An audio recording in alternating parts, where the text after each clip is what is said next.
Shalom. First and foremost, I'd like to give all praise, glory, and honor to Yahweh, Bahashem, Yahushai, Bahashem, Rakah HaKodash, Level on the city apostles of Great Millstone who rule well. Peace and salutations unto the hopeful elect of the nation of Israel. This is your brother Ayash Kabar from the GMS Virginia camp, coming at you with another lesson that I pray that you find edifying through the spirit and power of Yahweh Bashem Yahushai. We are seeing the fall of our enemy. We are witnessing something that our forefathers wanted to see, and we're a part of something great in terms of ushering in the kingdom of Yahweh Hashem Yahushai and all righteousness. And this devil understands that this is his last hurrah. He understands that it's either go all in or go home. Well, he has no home because he's been a vagabond in the earth for a very long time. So their home is nothing but rocks and sand, which is what it's always been, but nonetheless, this devil is about to be judged, on levels that he can't comprehend. And I'm going to get a definition here because it's something that I've heard them say, in conversation, and it's something that a lot of them truly believe. And that definition is called. Hold on a second. Let me go back. And that definition is called manifest destiny. And it's what this devil has propagated throughout his rulership for centuries. This sense of entitlement, a strong sense of, I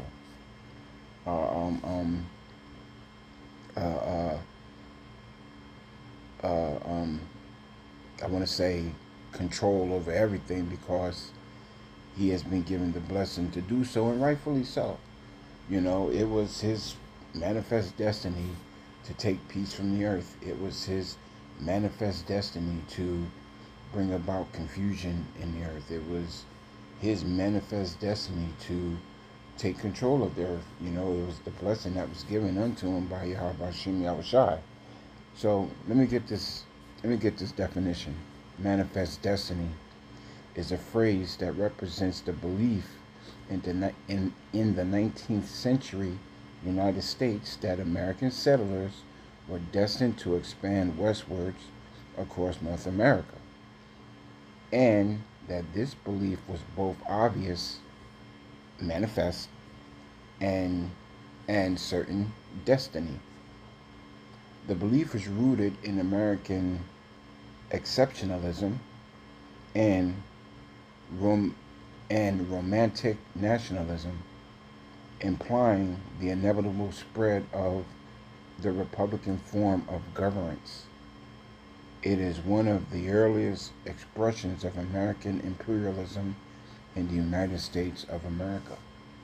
So this devil was right to have this mindset. For one, he's very prideful, but the blessing to do what he's done is given to him by Yahweh Bashem Yahushai. It was his manifest destiny to put the nation of Yasharallah in captivity the way that he did. It was given to him upon high. And, something happened in that. And what had happened was he became very prideful. So let me get some precepts in elaborate a little bit more. The book of Obadiah, chapter 1 and verse 3. The pride of thine heart has deceived thee, thou that dwellest in the clefts of the rock, whose habitation is high, that saith in his heart, who shall bring me down to the ground? And that's what the mindset of these Edomites have. They have this mindset that they can't be touched, they won't be touched, and we need to build back better to make Babylon great again. Well, that's not going to happen on any level, because Yahweh Shem Yahushai has judgment set up for this devil. Because throughout his conquering of Babylon the Great, this devil had, throughout the conquering that this devil had throughout the world, he's led it by, Christianity. He's led it by, lies and deceit. He's lied into the natives of the land, which are you so-called Mexicans and Indians. He's lied, to, you Southern tribes, in everything that he does. He's lying to you to this very day. But even with all of that, even with all the history that, this devil has actually conveyed to you, you still trust in his system, you still trust in his ways, and you still depend upon this man for a lot of things that you have grown to use. But in the meantime, this devil is showing you that, he doesn't give two shits about you at all. But nonetheless, this devil did not consider that there was a judgment at the end of his manifest destiny. He did not consider what he has done will be recompensed upon his own head. The book of Isaiah, chapter 47 and verse 7. And thou sayest, I shall be a lady forever. And that's the mindset of these people. They hold Babylon the Great as being this virtuous woman that, can never be touched, and that will never be touched. So that's that prideful mindset that, these Egyptians have, towards what they built and stolen. And thou sayest, I shall be a lady forever, so that thou didst not lay these things to heart. You didn't lay to heart, what you've done to achieve manifest destiny. You did not lay to heart what you've done unto the Lord's chosen people. You do not lay the heart on what you did to the earth, and you did not lay to heart the blasphemies that you've done to get what you've accomplished, on the left-hand side. You didn't lay any of these things to heart, because had you laid them to heart, you wouldn't have forwarded the affliction of Yasharallah. If you laid it to heart, you would have been fair in your dealings in acquiring the land. If you laid it to heart, you wouldn't have had to use idolatry to fool the Lord's people and the world, for that matter, about who the Lord truly is. You devils have actually taken the Lord's name and image out of the earth for a very long time. And when I say you've taken the Lord's name and image out of the earth, you've done that with iconoclasm. You've done that with, all of your copyrights of older documentation that revealed either the names or even who the people of the Lord are. You've done these things, and you're going to have to pay for it.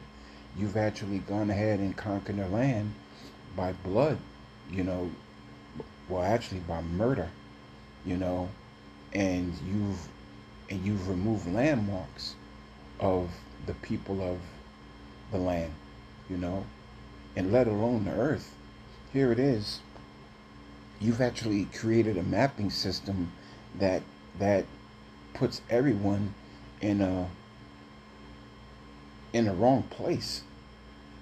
You know, you've what you've done is worthy of total destruction. And that's exactly what the Lord is going to bring to you in the days that are coming. So, you know, you can go ahead with your rallies and you can have fun, and, you know, you can even give motivational speakers or speakings, you know, to make the people of Babylon the Great feel comfortable in what they're about to do unto the nation of Israel. You know, again, that's a form of your manifest destiny, you know. But the Lord said, you know, you're going to pay for, well, let me get it. Reading Isaiah 47 and 7 again. And thou saidest, I shall be a lady forever, so that thou didst not lay these things to thy heart, neither didst remember the latter end of it.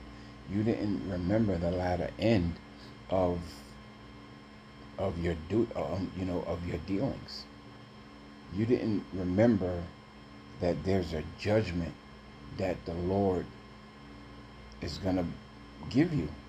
You know, you've actually caused the people to err in all of their ways. You know, and when I say the people to err in their ways, I'm talking about the people of Yasharallah.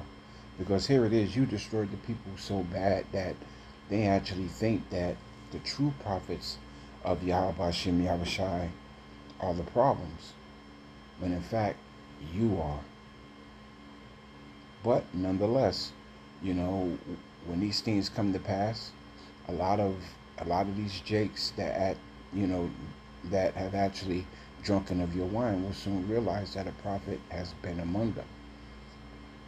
You know, and that too was a part of your manifest destiny, in that, you know, you shall take peace from the earth and you shall deceive many people. You know, that was given to you. You know what I'm saying? That was a part of your sword. That was a part of your blessing. But you're at the end of it. You know, so you can have your Glenn Becks and your whoever, you know, give a dissertation to a stadium full of Edomites about how great America's going to be again, but it's not, because the latter end of your dealings is going to be your destruction. Babylon the Great is on the verge of just going to hell in the handbasket.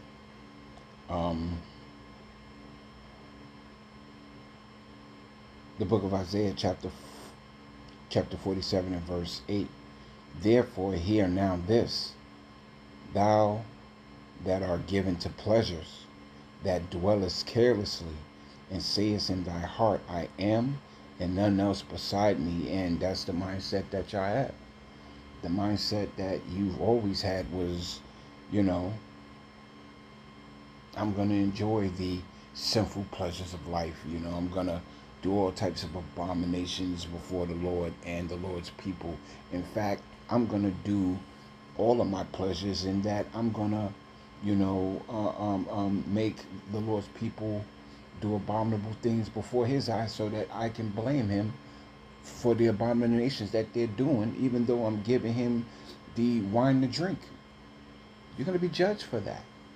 You know, and at the end of the day, the pleasures that you've grown to enjoy will be a thing of the past, because in the kingdom to come, you're not gonna eat the way you're eating. You're not gonna live the way that you're living. You're gonna be in a pit. You're gonna be in a terrible case throughout your entire existence. You know, so get ready for it. And it's not a lie, it's the truth. Therefore, hear now this, thou that art given to pleasures, that dwellest carelessly, and sayest in thy heart, I am, and none else beside me. You think that you can't be touched. You can't, you got this mindset that you've got the strongest military and the largest navy and the greatest air force, when in fact, you don't, because Turkey has a pretty big military army. China is building up a huge naval arsenal, you know. So, and all of these other nations are building their versions of the sword the same way you have your version of the sword. Here it is, you got Russia, here it is, you got Russia that has supersonic ICBMs that you can't even touch. But you people got the nerve to be proud, and that pride is going to be your downfall. You know, pride was not made for man. Let me. Khan, I am, and there is none else beside me. I shall sit as a widow, neither shall I know the loss of children. And you're about to have a huge loss of children. When these wars pop off and these drafts happen, a lot of your men are going to be unwilling to fight. They're going to be in their holes and, not wanting to fight, not wanting to put their lives on the line for a kingdom that hasn't benefited them. And plus, a lot of these men has been, softened, so you're about to be destroyed, and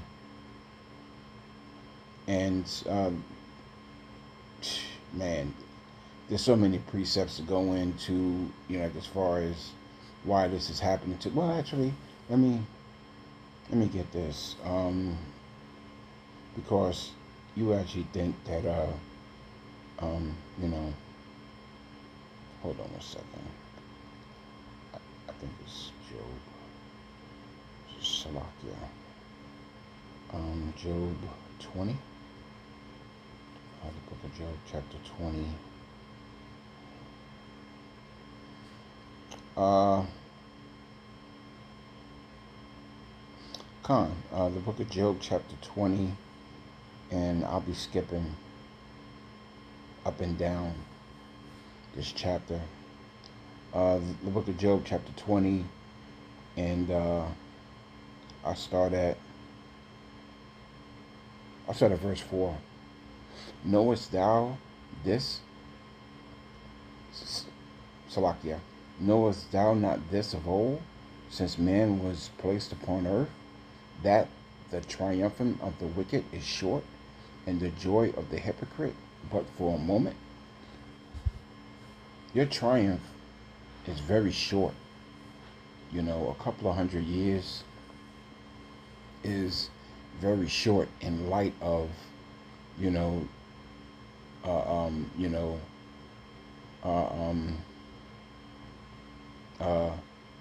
the rulership that Yasharal is going to have after this.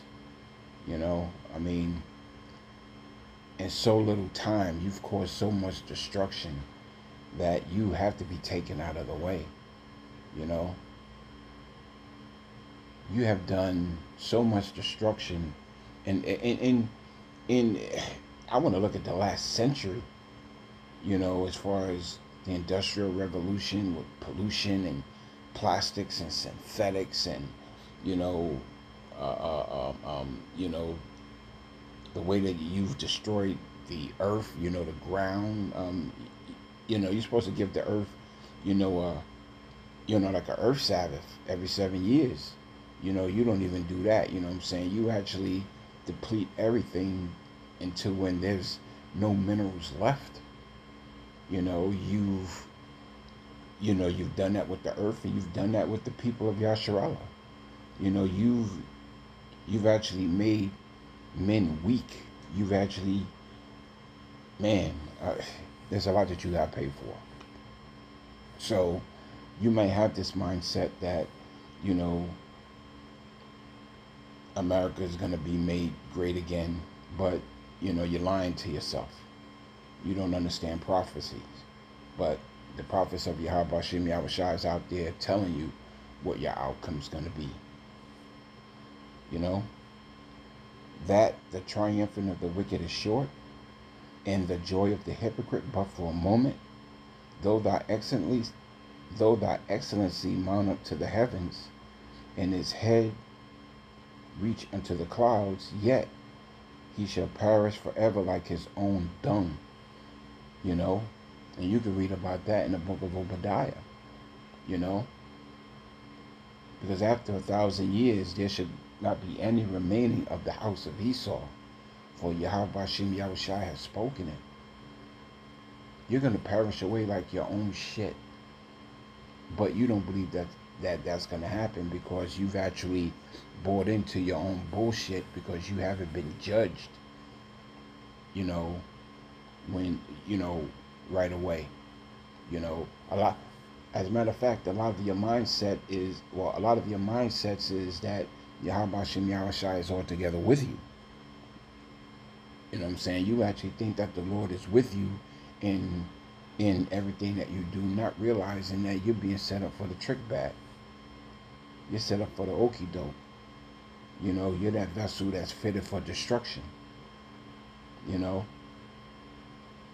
So, the same way you've destroyed, you know, the nation of Yasharallah, your punishment is going to be double. Yet, he shall perish forever like his own dung. They which have seen him shall say, where is he? Yeah, you know, the elect, you know, who have actually seen you, or those in the kingdom who have actually seen you, is going to be like, yo, where's Esau? Where's he at?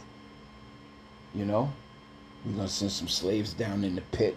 You see him down there? They're like, nah, ain't nobody down here. You know, I mean, that's just how little we're gonna think of you. We're gonna think of you so little that even when you're wiped off of the face of the earth, we're not even gonna recognize it until somebody be like, yo, wasn't there like this thing called Esau, Edom? Oh shit, yeah, you're right. Where they at? You know? The same way your shit dissolves is the same way you're going to dissolve. And we're not even going to give a shit about you. Because Yahweh Shem Yahushua is going to put a different spirit upon Yasharallah. You know? Jumping down to verse 8. He shall fly away as a dream. The same way you've caused this wine to float around the entire earth, you know, with Christianity and democracy and whatever it is that you felt as though, you know, you needed to spread. That's gonna die the minute Yasharallah assumes the kingdom. Day one in the kingdom, it's gonna be no more. You know? He shall fly away as a dream, and shall not be found. Yea, he shall be chased away as a vision of the night. So the same way you chased away the Native American Indians, you know, the same way you're chasing, you know, the Northern Kingdom now, you know, with this immigration thing, the same way you chased Jake, you know, during the, you know, the transatlantic slave trade, is the same way you're going to be chased away. In fact, your punishment is going to be double. And it's going to suck to be you. The other nations are going to have it bad. But when they see what happens to you, they're going to be very gracious to serve out their punishment the way that they're going to serve it out. Because they're going to see the hell that you're going to go through. And there's going to be a distinction between you and the other nations, the other heathen nations, such that they're going to be like, nah, get the fuck away from me. You know, so, hey, verse 9, the eye also which saw him shall see him no more, neither shall his place any more behold him. So the power that you have, you know, the rulership, you know, the authority, you know, the voice that you have in the world is going to be found no more. There shall be any remaining of the house of Esau. You know, this wicked kingdom that you've built, that you know, you even caused the nations, you know, the heathen nations to go off on Salakia. You've even caused the heathen nations to go off on their traditions. You know, here it is, you got Moab wearing suit and fucking ties and building skyscrapers, and you got you know, you know, these other nations building tall buildings and wearing fucking ties and suits when their traditions never even called for that. So that mindset, that wine is going to be purged from the earth. Everything's going to go back to the way Yahweh Hashem Yahushua intended it to be. That's how it's going to be. You know, and Babylon the Great is nothing but the altar that's going to be the burnt sacrifice for the wickedness that's been done in this place. And when these other nations see how bad you get it, hey, they're going to fall right in line. Trust me. As I trust in Yahweh Hashem Yahushua to do exactly what he said he was going to do to you. Beat you to powder. And so, you know, again, you know, you didn't consider the latter end of what you've done. And you've done a lot. You know, so manifest destiny has an end. And you're at the end of it right now. And so with that, I'd like to give all praise, glory, and honor to Yahweh, Bahashem, Yahushua, Bahashem, Rachacha, Kodash. Double honors to the apostles of Great Millstone who rule well. Peace and salutations unto the elect of the nation of Israel. Shalom.